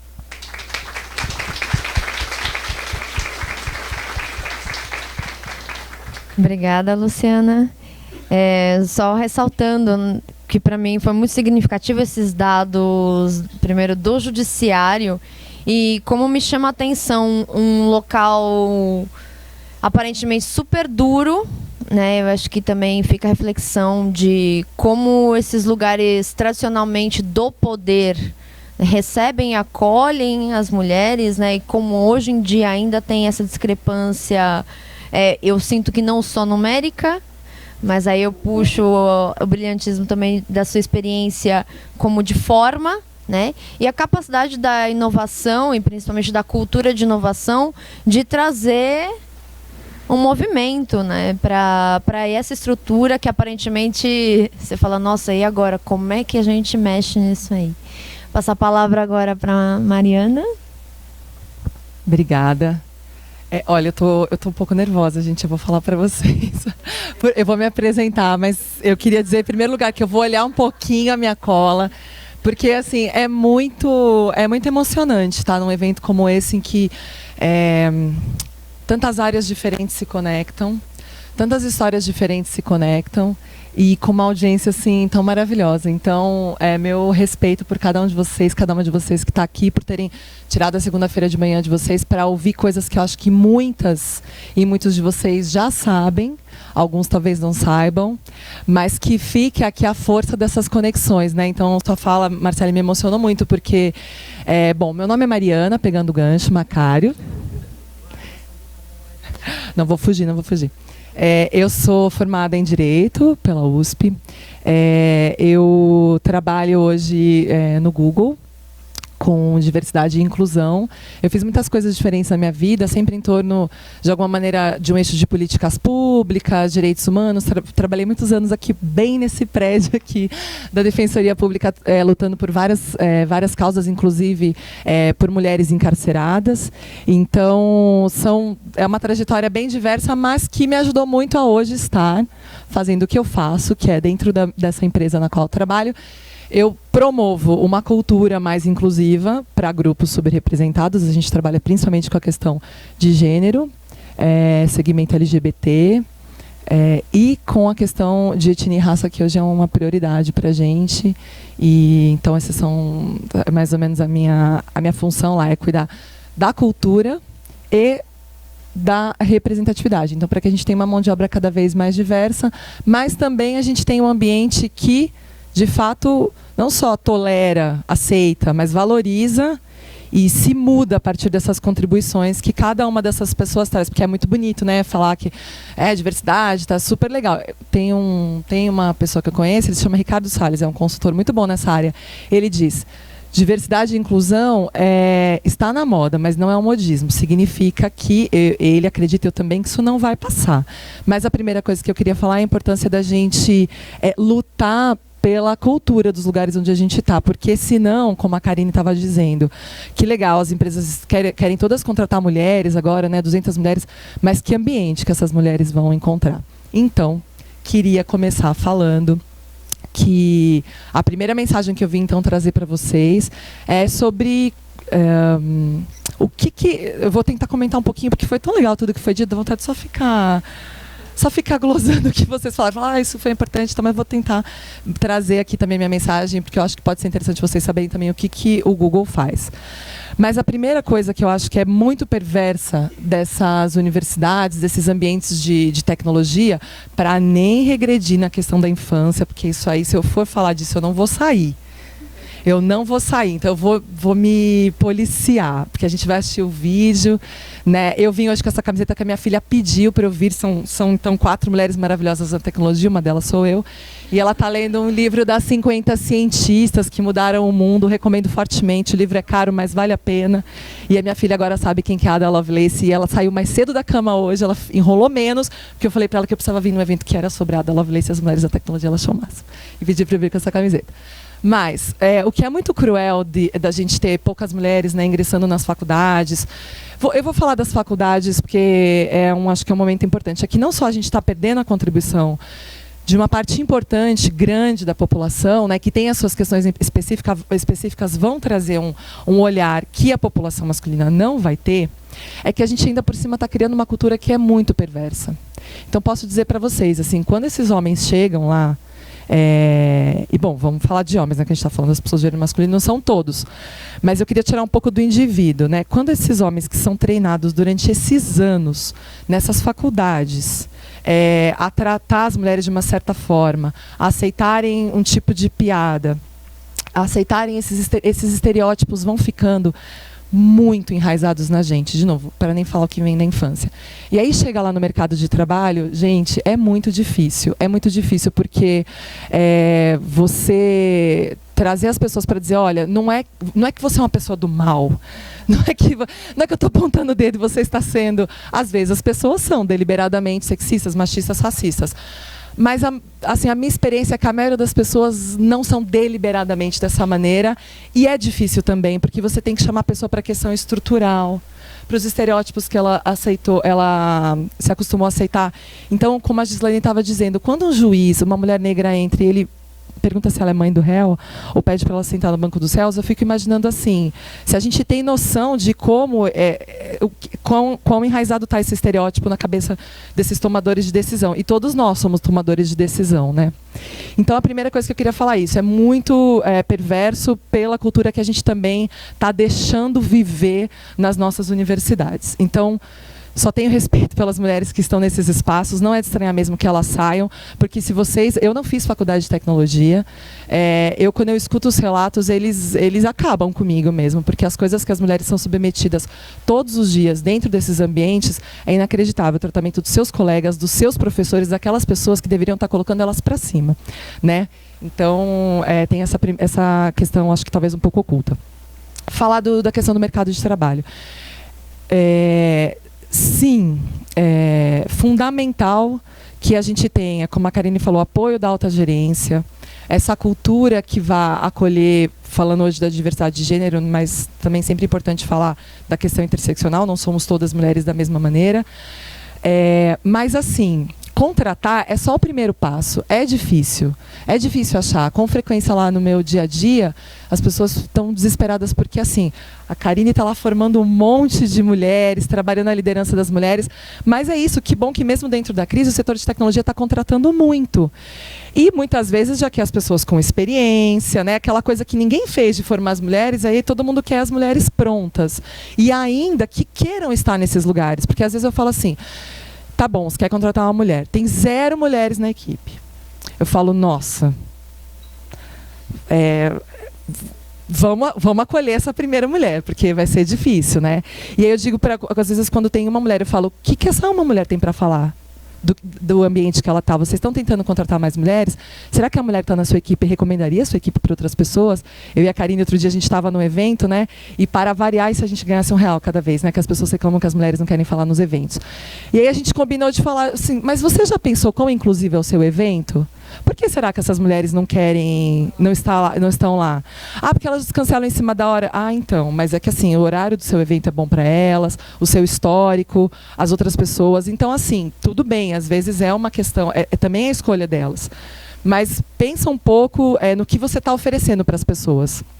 Então, contratar é só o primeiro passo. A gente reter, fazer com que essas redes funcionem. Então, assim, hoje aqui, essa rede é muito importante, que dentro dos ambientes, das empresas, também existam essas redes, que as mulheres não precisam pedir autorização e ficar provando para os homens que elas têm direito a terem esses espaços, e que os homens, que são o grupo majoritário na maioria desses ambientes, respeitem esses lugares, né? Hoje, eu acho que, eu não sei a maioria das empresas que estão criando esses grupos de mulheres, vocês podem até, talvez, conectar aqui, mas o Google tem um grupo de mulheres há algum tempo. No começo, a gente precisava explicar, provar e provar de novo, e no ano seguinte provar de novo e continuar provando, porque que a gente tinha direito, sim, de ter um espaço em que, não é que os homens fossem proibidos, mas eu falava assim, eles falavam assim, agora tem um negócio só das mulheres e tal, porque eu quero um clube só dos homens. Eu falava assim, mas você não sabia que já tem um clube só dos homens? Tem um clube só dos homens, onde que eu assino? Eu falei, não, chama Mundo esse clube só dos homens. Se já está nele, fica tranquilo. O que a gente está fazendo é criar um mecanismo que tenha, né, uma filosofia para que a gente possa fazer frente a isso. E hoje a gente tem, sim, espaços onde os homens fazem parte. E parabéns vocês que estão aqui, porque também, assim, é preciso coragem para estar de verdade nesses lugares, né? Não estar lá roubando lugar de fala, não estar lá para dizer... para sair no dia seguinte, mandar todas as matérias de mulheres para as mulheres, mandem para os homens, por favor, mandem para os homens. Mandem para as mulheres também para apoiar elas, mas mandem para os homens também, falem para os pares de vocês. Mas é isso, então, com isso eu queria dizer o quê? Que todos os processos, o que a gente faz lá no Google além de criar mecanismos de contratação melhores, procurar em lugares onde a gente não procura, é olhar para todos os processos. Então, assim, cada dia mais, cada dia está sendo mais forte, né? Para a gente buscar equidade, a gente tem que colocar uma lente em tudo que a gente faz. Eu digo assim, até a comida do seu evento é um processo. Né? Que comida que tem? Como eu estava falando, que horário é o seu evento? Que forma você contrata? Quem é que quem é que está no painel de entrevista? Quais são as palavras que você usa? As pessoas falam, querem policiar todas as palavras, né? A coisa do politicamente correto. Não, vamos pensar, as palavras não são acolhedoras para muitas das mulheres, né? Eu uso assertividade, mas é uma palavra que carrega, às vezes, para algumas mulheres, uma carga muito forte, porque, como a Karine estava falando, não sei também se isso é óbvio para vocês, tem N estudos já que provam o quanto as mulheres recebem esses feedbacks que não são construtivos, porque são o quê? São sobre personalidade. São sobre coisas, assim, comportamentais. Você fala assim, Mariana, você fala muito. Bom, eu falo mesmo. O que eu faço? Eu nasço de novo, né? Não, então assim, olha, legal que você tem essa paixão, você fala bastante, você é entusiasta, mas vamos, de repente, procurar trabalhar isso daqui. E uma outra questão, o estereótipo também vai atuar muito no feedback. Feedback é outro processo sobre o qual a gente precisa falar muito, né? Também, assim, gente, eu não combinei com a Karine de ficar fazendo essa propaganda dela, mas é porque eu sou muito fã de tudo que ela faz. Mas ela tem um workshop que fala da questão do feedback. Assim, na minha empresa a gente trabalha muito essa questão, mas eu acho que ainda precisa trabalhar mais. A coisa do estereótipo da mulher também atua nessa hora, porque muitas vezes a pessoa fala assim, mas ela vai chorar. Ela vai ter uma reação ruim. Ela vai ter uma reação enfática. Muitas vezes a gente tem mesmo, porque a gente não aguenta mais ouvir aquilo ser falado para a gente, né? Muitas vezes você já provou no semestre passado, no retrasado e no anterior, que você fez aquilo, mas aí você tem que provar pela milésima vez. Então, assim, não é porque a gente está num determinado dia do mês ou não é porque a gente é um ser de um determinado jeito ou não, até porque cada um de nós tem as características muito próprias, tem muitas pessoas, muitos de nós não nos identificamos com os estereótipos, né? Então, é isso, de novo, como cruel essa questão do estereótipo de quando as interações acontecem entre homens e mulheres ou mesmo entre mulheres e mulheres, para que a gente tenha uma percepção não muito justa de como essas interações acontecem. E aí o que a gente faz? A gente fala muito da questão dos vieses inconscientes. Não sei se vocês já leram, já faz... Eu acho que já desde 2003 o Google faz e fala sobre isso bastante, sai bastante matéria na imprensa sobre o treinamento que a gente faz dos vieses inconscientes. Então, basicamente, a gente treina todos os nossos funcionários para questionarem quão objetivos eles são, quão justos, ou quanto a gente consegue de fato avaliar alguma coisa. Por quê? A gente explica para as pessoas, essa teoria é uma coisa que nasceu em Harvard, não foi o Google quem criou, hoje muitas empresas estão usando, que é dizer assim, você tem uma série de preferências encobertas, seja pela sua história individual, seja pela sua socialização enquanto membro de um grupo, etc. Então, de repente você fala assim, eu não gosto de estar com esse tipo de pessoa. Não é nada pessoal, é porque assim, é esse tipo de pessoa ou esse tipo, né, de interação eu não gosto. Bom, vamos ver. Será que você não gosta por uma escolha sua? Ou porque você, por exemplo, né? Eu já passei, infelizmente, muitos anos falando que eu preferia estar entre homens, que as mulheres são X, que as mulheres são Y. Eu não vou repetir essas palavras porque a gente não merece. Mas, infelizmente, quando eu aprendi sobre o quanto eu fui... não que eu não fiz escolhas, mas o quanto eu fui socializada para competir, para bater de frente, para não conversar com as mulheres do meu entorno sobre as coisas que eu gostava ou não gostava que elas fizessem, me conectar com elas, ouvi-las de forma respeitosa, colocá-las para cima, dizer o nome delas, dar crédito. Aí eu fui entendendo que, puxa, acho que não era uma preferência minha. E aí, de fato, a minha preferência mudou demais, porque hoje vejo esses encontros de uma maneira completamente diferente. E aí a gente faz esses treinamentos, a gente usa basicamente o conceito em si de vieses inconscientes, né?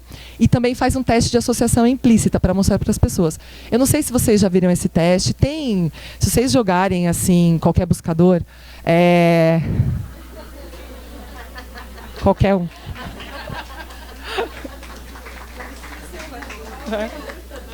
Tem mais de um. Tem. Se vocês... E não é o YouTube que eu estou falando, porque o YouTube também está fazendo propaganda da minha empresa. Se vocês colocarem lá teste de associação implícita, vale muito a pena fazer. Tem um famoso da questão do filho que se acidentou e você chega para a pessoa mais... Você chega no hospital e você pede para a pessoa mais competente que venha cuidar do seu filho. E aí vocês vão ver lá o resto, eu não vou estragar, provavelmente contando errado o teste de associação implícita. Mas proponham eles para as pessoas à sua volta, para a gente ver como... O vídeo vai falar um pouquinho sobre isso, como essas coisas atuam. E aí... Não basta só explicar para as pessoas que isso existe e dizer que todos nós temos e que não é que a gente acaba com isso um dia, gente, é a forma como o nosso inconsciente trabalha. Isso é um trabalho constante, não é que um dia você chega e fala, estou livre de viés inconscientes, estou com selo na minha cabeça. Não. É um trabalho constante.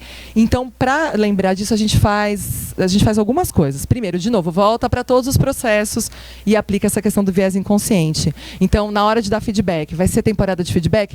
Vamos fazer um checklist de viés inconsciente? Né? A história dos checklists é muito interessante. Tem sido uma técnica aplicada em vários ambientes, desde o ambiente hospitalar, do médico fazer um checklist ali se ele ofereceu para a mulher todas as coisas que ele tinha que ter oferecido, porque aí tem toda uma história dos profissionais de saúde, como as mulheres são tratadas diferentes. Dá para aplicar o checklist e o teste de associação implícita para qualquer contexto.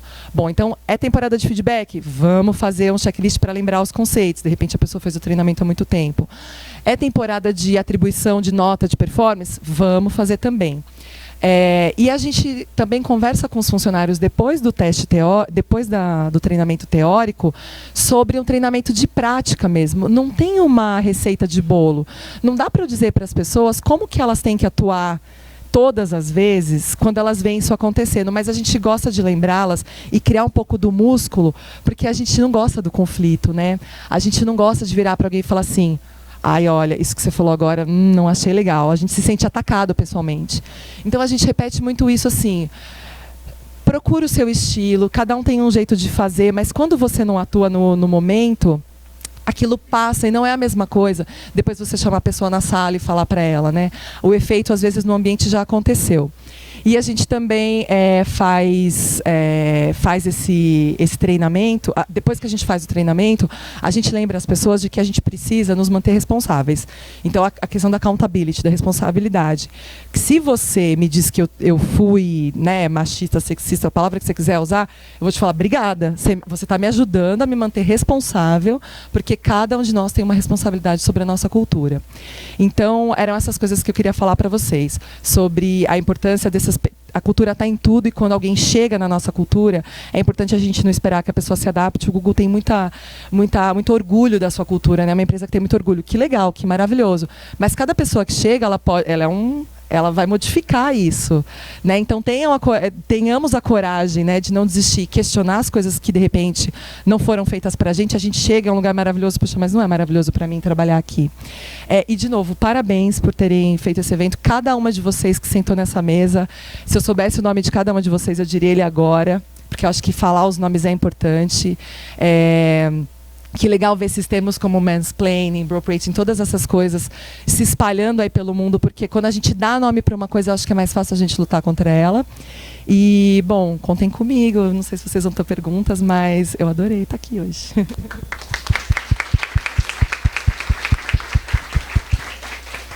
Obrigada, Mari. Só uma palavrinha, já que eu falei para todos, também uma palavra para você. Para mim, é muito fundamental e me toca muito o quanto a gente está aberto efetivamente para a diversidade. Outro termo também que me é muito caro. Estou muito honrada, assim, porque por receber essas palavras e essa mesa muito forte, assim, pessoalmente também para mim, coloco isso. O quanto a gente está aberto a ser tocada pela diversidade e pela diversidade de gênero aqui no caso. E esse nosso percurso, né? O quanto a gente é compelida a se adaptar. Adaptar a quê? A uma forma masculina.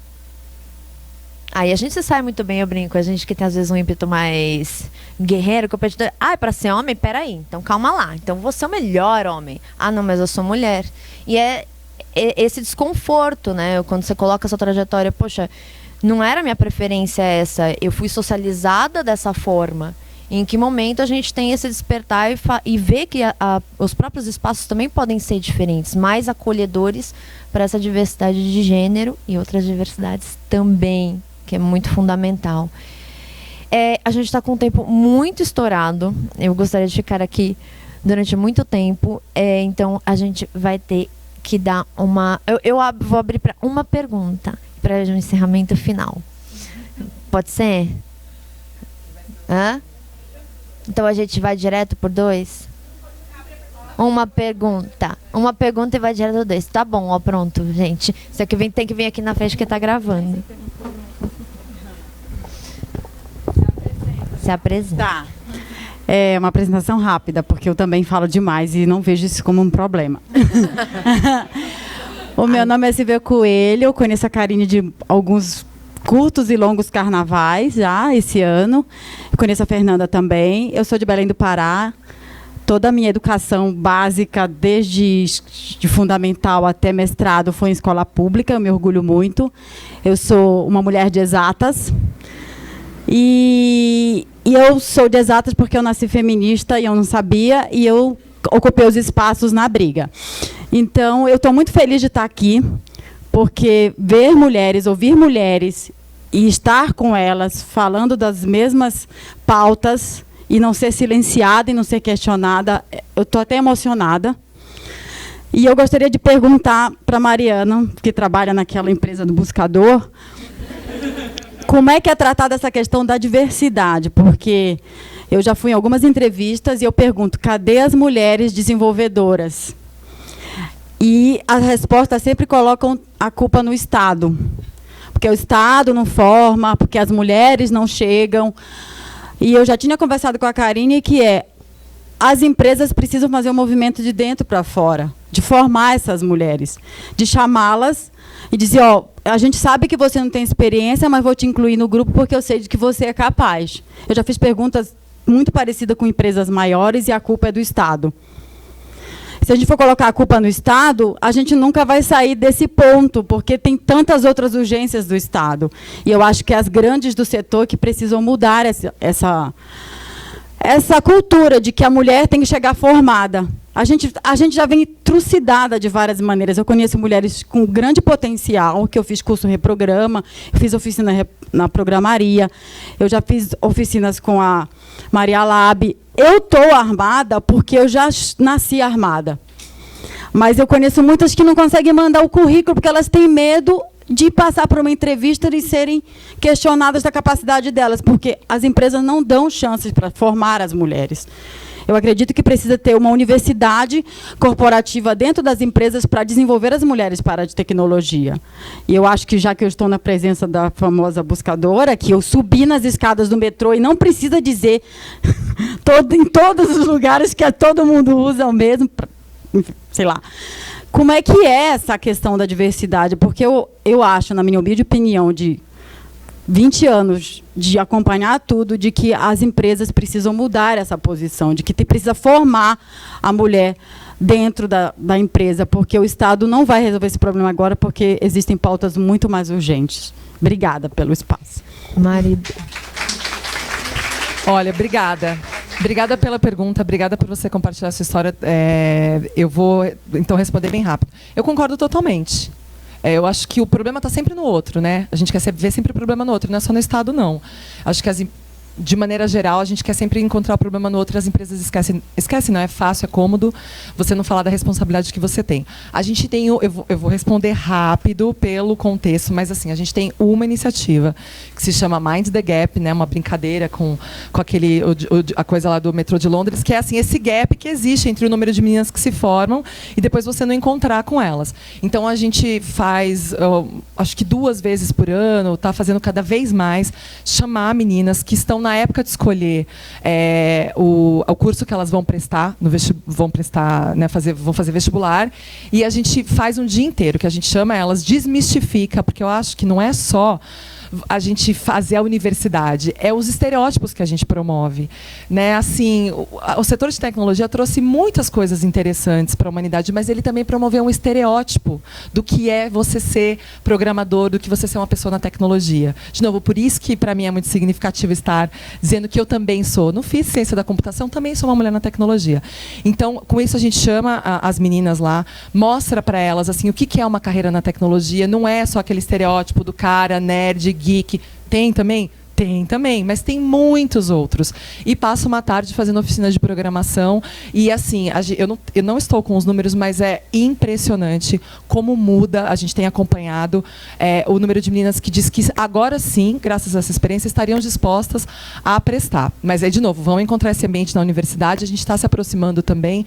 Então, acho que a resposta é a gente atuar em todos esses momentos com iniciativas de longo prazo, mas definitivamente parar de falar que essas mulheres não existem.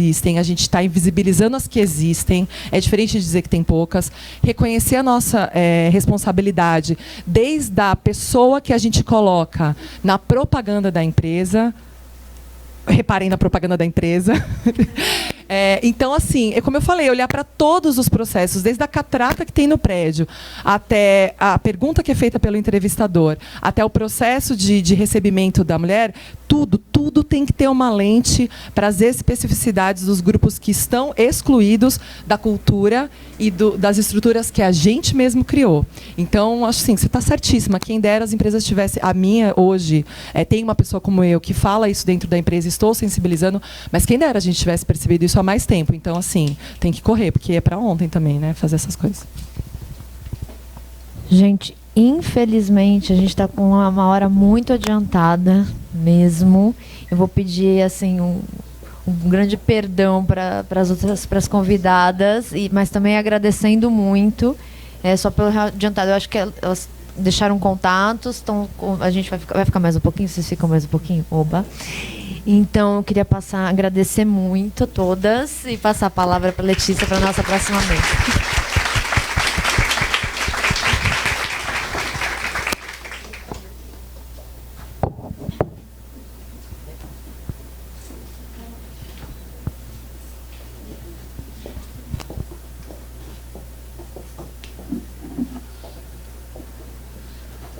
Muito obrigada a todas as palestrantes e a mediadora Marcele. A gente vai começar, então, já o painel 2, que vai falar sobre violência de gênero no ambiente virtual. Então, eu vou chamar aqui a Rita U para mediar a mesa 2.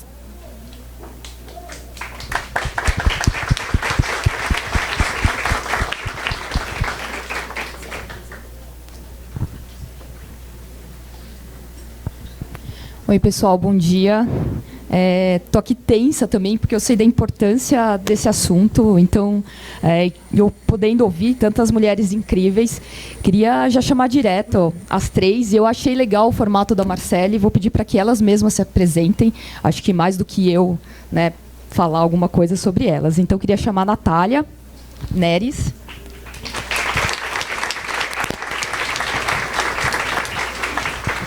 Javiera Macaia.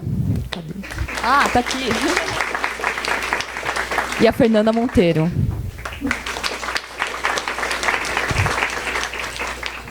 Três mulheres incríveis, assim, já tinha ouvido falar delas, mas não as conhecia pessoalmente.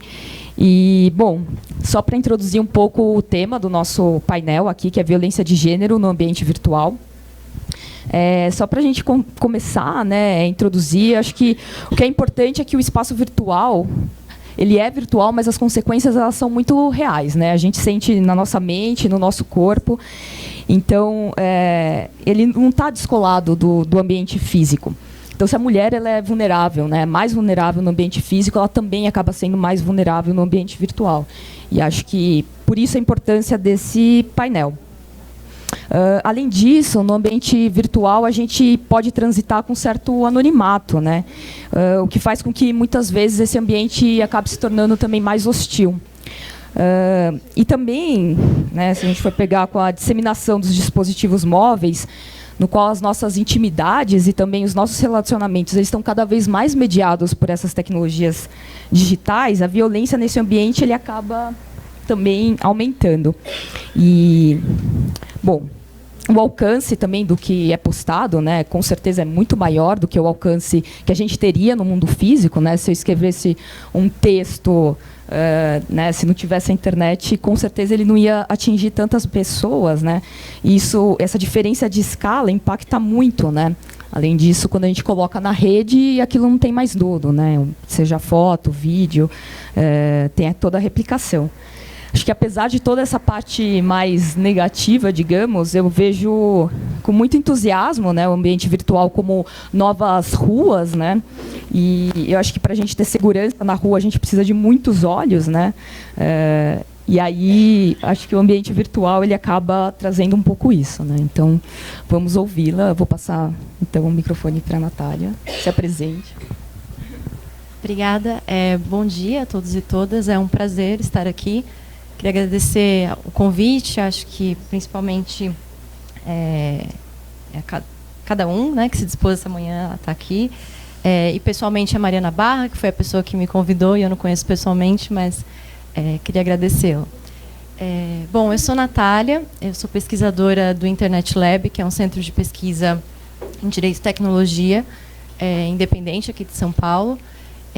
Eu sou uma pessoa que se aproximou dessa área também de tecnologia recentemente, porque eu tenho uma formação em gestão de políticas públicas, tenho mestrado em Direito, mas sempre trabalhei mais especificamente com questões de gênero e raça, fui me aproximando desse tema gradualmente, e hoje eu coordeno uma das linhas de pesquisa desse centro, que se chama Desigualdades e Identidades, né? Basicamente, o que a gente tem feito nessa linha e nesse centro de pesquisa que existe há 3 anos tratar de políticas de internet, né? E nessa linha específica do impacto dessas políticas de internet, pensando em marcadores sociais da diferença, né?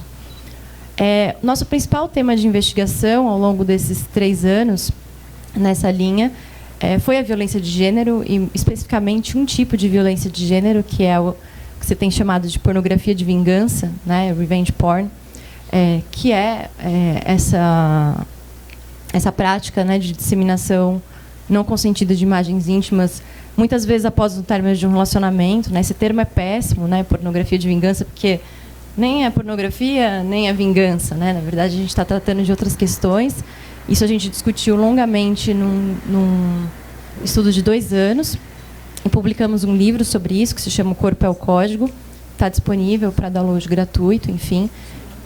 toda a investigação que a gente fez. E na minha fala hoje, eu gostaria de comentar um pouquinho dos resultados dessa pesquisa que nós fizemos e também de um trabalho bastante recente nosso, que foi publicado há cerca de 2 semanas, que foi um report, que é um subsídio para um relatório da ONU, que vai discutir violência online, que, na verdade, foi uma grande reunião com diferentes mulheres, né, com ativistas, com juristas, com vítimas de violência online, para tentar entender o tamanho do problema, então fazer um diagnóstico desse problema no Brasil. E a gente fez nesse relatório, então, um diagnóstico, pensou quais as saídas jurídicas que a gente tem atualmente para tratar a violência de gênero online, as lacunas, né, e aí algumas sugestões. Então, a minha fala vai um pouco no sentido de apresentar esses resultados todos dessas investigações. Sou eu que passo, né? Isso aqui?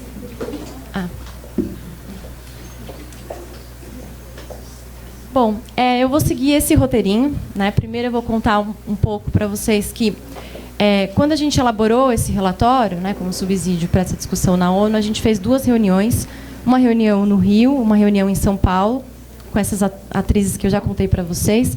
E a gente tentou mapear, né, estabelecer uma tipologia, né, de os tipos de violência que acontecem na internet. Depois a gente discutiu um pouco, né, essas saídas. A gente fez um pouquinho e discutiu que, enfim, eu acho que um pouco do que foi falado no primeiro painel, né, não há responsabilidade de um ator só. Né, então a gente falou muito de Estado quando a gente fala de lacuna jurídica, mas a gente comentou um pouquinho também do papel do setor privado. E, por fim, eu vou encaminhar para as considerações finais. Bom, acho que um primeiro desafio que a gente tem, e que você colocou com bastante propriedade, é de entender que a gente não tem mais um mundo online, offline, um dentro e fora, né? E que a gente tem uma dificuldade muito grande de reconhecimento da violência de gênero quando elas são presenciais, quando elas são online, há uma minimização muito grande. Foi na internet, isso não tem grande impacto, né? É uma banalização, né? Absurda. Então, coisa de internet, sendo que é exatamente o que você colocou, né? O alcance que isso pode ter, o impacto, uma violência psicológica gigantesca. Né? Então, não estamos falando de um problema menor. Esse é um primeiro aspecto importante ao pensar a violência de gênero online. Né? Uma segunda dinâmica que vai se reproduzir na internet, porque, de novo, não existe dentro e fora, né, é essa culpabilização da vítima. Então, principalmente nos casos de pornografia de vingança, mas por que fez foto, né, nua? Mas por que mandou vídeo? Né? A primeira reação que se tem, na verdade, não é de entender que não consentiu que se disseminasse para outras pessoas. Né? Ela estava exercendo a sua liberdade sexual. Né? Então, esse é um ponto também que vai se manifestar na internet de uma forma muito forte. Então, dois problemas aí de cara, né? E, bom, conversando com essas pessoas nessas reuniões, né, para sistematizar esse relatório, a gente fez, então, uma tipologia, né, de violências que podem acontecer. E aí eu vou falar um pouquinho delas. Claro que vocês já sabem disso, mas é um esforço, né, de organizar essa discussão que é muito esparsa e que é bastante minimizada. Né? É quase um não problema. Um primeiro tipo de violência que a gente mapeou é a censura. Né? Então, a tentativa de silenciamento de mulheres que se colocam na internet, sendo ativistas ou não. Né? É um pouco também do que foi falado na primeira mesa. Né? A gente carrega, né, a responsabilidade por todas as mulheres quando a gente se coloca, independente se a gente é ativista ou não. As ofensas, né, que, em geral, quando direcionadas a mulheres, tem essa característica da misoginia, né, ou da generalização. O discurso de ódio, que, se a gente pensar também as mulheres de forma não universal, uma mulher negra ela vai sofrer insultos que são racistas e misóginos ao mesmo tempo. Né, então, os discursos de ódio eles acabam se mesclando. Mulheres trans vão sofrer com a transfobia, enfim. A gente precisa pensar que o discurso de ódio ele vai variar bastante de acordo com esse sujeito, né, que é vítima de violência. A ameaça de violência física, a prática de stalking, né, então as pessoas que perseguem, mandam mensagens reiteradas, enfim, muito, proporcionalmente muito maior quando as vítimas são mulheres. Exposição de dados pessoais, a disseminação não consentida de imagens íntimas, que a gente já conversou um pouco, a extorsão, né? Então, de posse de material íntimo, a gente viu uma pesquisa de jurisprudência em São Paulo sobre o tema, era bastante comum. Olha, eu tenho uma foto sua, se você não me der R$300 até semana que vem, eu vou expor, né? Então, aí de novo, né? Como não existe o dentro e fora, né? Como todas essas práticas estão relacionadas. Então, o crime de extorsão é bastante comum na internet também. Roubo de identidade, invasão e ataques de segurança de sistemas e ataques coordenados, né? Vocês já sabem, talvez quem tenha um pouquinho mais de experiência de ativismo na internet sabe o quanto os haters se unem para derrubar páginas, né, com conteúdo feminista ou mensagens feministas, enfim. A gente fez eu vou convidar vocês depois a lerem esse relatório, mas a gente fez um grafo, né, que mostra, na verdade, como essas violências todas estão super relacionadas. Então, como o roubo de identidade tem a ver com a disseminação não consentida de imagens íntimas. E aí a gente tem dimensão da complexidade para lidar com esse tema, já que a gente não pode falar das violências separadamente, né? Bom, e aí partindo para o segundo momento da fala, né? É muito comum se ouvir, né, uma frase de que a internet também é terra sem lei, né? As pessoas fazem o que querem, é muito difícil ser punido ou ser penalizado ou descobrir quem foi, mas isso não é real, né? Isso, na verdade, é uma frase bastante repetida que não encontra eco na realidade, nem no Código Penal, nem no Código Civil, nem nas principais leis que a gente tem. Eu gostaria de falar um pouquinho sobre o que a gente tem disponível, né, em relação a esses crimes todos. Primeiro, a gente tem o Código do Código Civil, né? Então, alguns desses tipos de crime eles são passíveis, né, de serem enquadrados nesses artigos, né? Tanto com pedido de indenização, né, danos morais, enfim, quanto com pedido de obrigação de fazer e não fazer, né? Então, enfim, posso pedir que aquela imagem pare de ser veiculada numa determinada plataforma, né? Uma obrigação de fazer que o provedor deve ter. Isso está previsto no Código Civil, né? A gente tem a lei antirracista também. Então, esse discurso de ódio que tem como base o preconceito de raça, a gente tem uma lei de 89, né? Então não é uma lei tão recente assim, que também dá conta desses tipos de crime. O racismo online também é racismo, né? Então também cabe o enquadramento dessa lei. E o Código Penal, a gente tem vários artigos para lidar com esses tipos de violência. Com mais tempo eu poderia relacionar cada artigo com cada tipo de violência, mas vocês vão conseguir associar, né? Então, os crimes contra a honra, né, que estão previstos nos artigos 138, 139 e 140 do Código Penal, são esses casos, né, de crime de calúnia, injúria, difamação, que também podem ocorrer na internet. Há também 2 artigos no Código Penal sobre incitação do crime ou apologia ao crime, né, que são os crimes contra a paz pública. A gente tem também previsto no Código Penal, no 147, no 158, os crimes de ameaça e extorsão. Lesão corporal, né, se a gente entender que esse tipo de violência ela gera um impacto psicológico muito grande, impacta na saúde de mulheres, você pode mobilizar o artigo 129 do Código Penal também. Um outro artigo é de perturbação da tranquilidade, também no Código Penal, 307 sobre falsa identidade, né? E, além disso, a gente tem leis...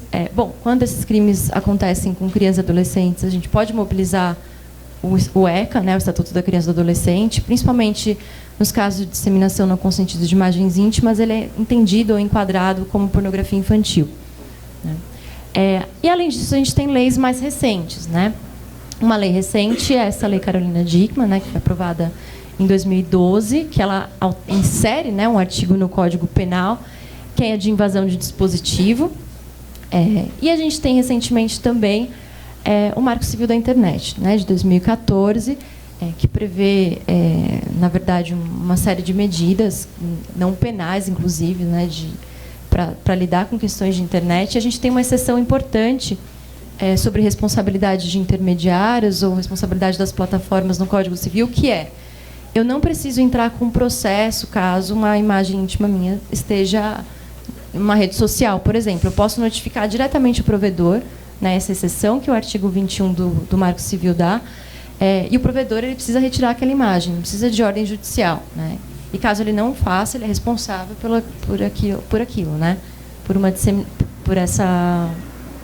por esse tipo de crime.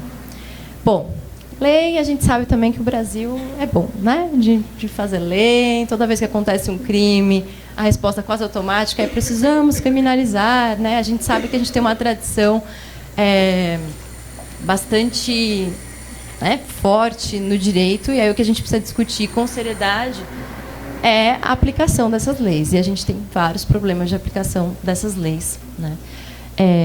Que eu não vou conseguir ter tempo de dizer, mas eu posso falar algumas coisas. Por exemplo, nos casos de crime contra a honra, né, que é aqueles crimes de injúria, calúnia, difamação, eles são um tipo de crime que é de ação privada, né? Então, por exemplo, a vítima precisa constituir um advogado. A gente tem um problema aí de acesso à justiça, né? Não é toda mulher que tem dinheiro e disposição para entrar com processo porque ela foi ameaçada na internet. Então, tem 1000 questões aí, desde acesso à justiça até de aplicação mesmo, né? Esses crimes, em geral, são processados pelos juizados especiais criminais. Tem uma série de questões aí também. Eu não consigo entrar, mas eu queria convidá-las a ler as nossas publicações sobre isso. Mas acho que um problema bastante grave que a gente tem em relação à violência de gênero na internet é que a gente não observa, né? E aí isso tanto evidência empírica de pesquisa quanto no contato com juristas, a aplicação do mais importante instrumento de combate à violência de gênero, que é a Lei Maria da Penha, né? A gente não observa tanto as medidas penais quanto as medidas não penais, né? Que maravilha seria se a gente pudesse contar com a aplicação de medidas protetivas, né? Nos casos de violência online, né? Teria até um caráter preventivo, mas a gente não observa, né? E, além disso, a gente ainda não tem, no Brasil, uma lei de proteção de dados pessoais, né? Então, isso ainda está em discussão, que é um problema para aqueles casos de violência que eu contei no começo, né? Principalmente de exposição de dados pessoais. Bom, isso a gente está falando de Estado, né? Então, quer dizer, a gente solve o mito, né, de que a gente não tem lei, a gente tem alguns problemas de aplicação dela. Mas, enfim, um ator só não dá conta, né, dessa questão. E aí a gente fez algumas considerações, né, e tentou pensar um pouco do papel do setor privado. E aí a gente tem algumas questões bastante importantes e sérias, né, para discutir sobre violência online. Primeiro é que parece, né, da experiência de muitas pessoas nas plataformas, que há um controle bastante inadequado, né, do que seja essa censura, né, de alguns conteúdos. Então, às vezes, a gente vê postagens claramente misóginas, claramente racistas, que não são derrubadas porque não violam os padrões da comunidade, né? E, ao mesmo tempo, muitas vezes, a gente tem censura de mulheres amamentando, né? Então, na verdade, o que a gente tem é uma falta de transparência muito grande sobre as decisões tomadas pelas plataformas, né? O que nos prejudica, né, enquanto mulheres. Uma outra dificuldade relatada, né, por mulheres essa canalização das denúncias, né? Muitos desses formulários, dessas orientações sobre o que fazer estão dispostas em inglês. A gente está num país que pouquíssimas pessoas entendem bem, né? E acessam bem informações nesse idioma. Então, a gente tem um problema muito sério de acesso ou de como lidar, né, com questões nas plataformas. E, além disso, a gente tem políticas de segurança. Elas têm políticas de segurança e de privacidade, mas são pouco publicizadas, né? Poucas mulheres e meninas sabem que elas podem alterar as configurações de privacidade do seu Facebook, por exemplo, né? Esse é um assunto muito pouco tratado, e é muito importante de se tratar, principalmente com grupos vulneráveis, né? Mulheres indígenas, mulheres negras, mulheres trans, comunidade LGBT de uma forma geral, enfim. Bom, e aí, caminhando para o final, né, e convidando mesmo ao diálogo sobre isso, porque é um diálogo que a gente está começando e tentando fazer com diferentes atores, é de que a gente está lidando com um problema bastante complexo, né, que é o sexismo, né, que é o racismo, que são problemas que fundam, que estruturam a sociedade brasileira, né, que não são de hoje e também não começaram com a internet, né? A internet aumentou a intolerância. Não, né? Ela está visível, mas a intolerância ela sempre existiu, né? Então, a gente está lidando com um problema complexo e a gente está lidando com a internet, que também é um tema, né, que ele exige uma reflexão, né, que se fala tanto, né, de governança da internet. Governança exatamente por isso, porque ela é multissetorial, né? São vários atores que precisam ser convidados à mesa quando se debate esse tema. E aí, então, o que a gente precisa pensar, né, e quando a gente está preocupado com violência online, é de que a gente precisa endereçar, então, demandas para esses diferentes setores, né? E foi isso que a gente tentou um pouco fazer nessa sistematização. Primeiro, para o Estado, né, em torno de políticas públicas. E a gente tem uma série de desafios. Primeiro, da produção de dados, né? A gente não tem pouquíssimos dados sobre violência online, né? A gente tem um esforço de organizações da sociedade civil, de mensuração, né? Então, tem SaferNet, mensurando as denúncias que chegam. Você tem o CETIC tentando fazer pesquisas focais, pensando as variáveis de gênero, né? Mas bastante qualitativas também. A gente não tem dados quantitativos que deem a dimensão, né, desse problema. Então, produção de dados é muito importante. O Estado também é responsável por isso, além dessas iniciativas do setor privado. Pensar, né, para além das saídas não penais, já que a gente tem uma série de saídas não penais, tem um Código Penal prevendo vários tipos de crimes, se eles não estão dando conta, então talvez a gente tenha que ter criatividade para pensar outros instrumentos, pensar os instrumentos que a gente já tem de forma não penal, como a Lei Maria da Penha, como eu exemplifiquei.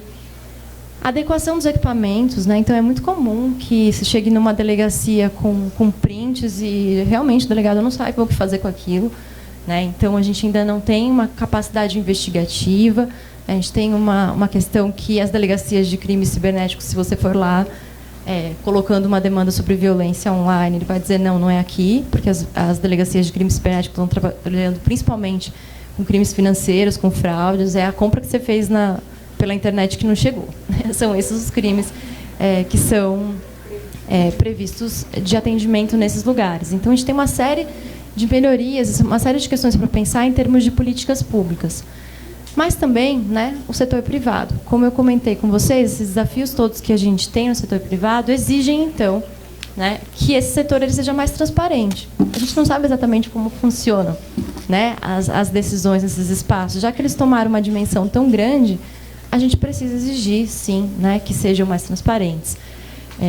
E também que haja mais, isso foi discutido no painel 1, né, mais diversidade dos quadros, né? Quem são as pessoas que avaliam um conteúdo racista nessas empresas? Será que são pessoas negras? Eu não tenho muita certeza. Será que são pessoas trans que avaliam, né, conteúdos transfóbicos? Também não estou muito certa que essas pessoas sejam maioria nesses espaços, né? Além disso, né, exigir que essas plataformas elas facilitem o acesso aos formulários de denúncia, né, que elas tenham mecanismos diretos de comunicação, que sejam mais claras em relação às políticas que se tem de segurança, enfim. Mas também, né, a gente não pode, eu acho que, depositar, né, todas as nossas fichas no Estado, no setor privado. Tem uma série de iniciativas comunitárias e autônomas que a gente pode tentar fortalecer, né, e eu acho que isso ficou bastante claro também no primeiro painel, né, da capacidade que a gente tem, né, principalmente das mulheres, de organização, de cultura hacker, enfim, que possam também, né, contribuir para a difusão desses instrumentos, né, de segurança digital para mulheres, para grupos vulneráveis, né, um incentivo, né, a iniciativas de formação, de alfabetização digital, de uso crítico da internet. Isso também não está dado, né? A gente está aprendendo a lidar com isso enquanto as coisas caminham, né? E também um apoio à consolidação de redes, né? De redes de mulheres, de redes feministas online, enfim. Acho que essas são algumas... na verdade, é um ponto de partida para a discussão a partir de um diagnóstico muito longo, né? E envolvendo vários atores, mas acho que a percepção que a gente tem é essa, né, de que a mesa que se discute violência online, ela tem que se compor minimamente, né, de pessoas desses três lugares, né, da comunidade de direitos digitais também, da comunidade de direitos humanos. E esse é o convite que a gente faz, e esse é a disposição que a gente está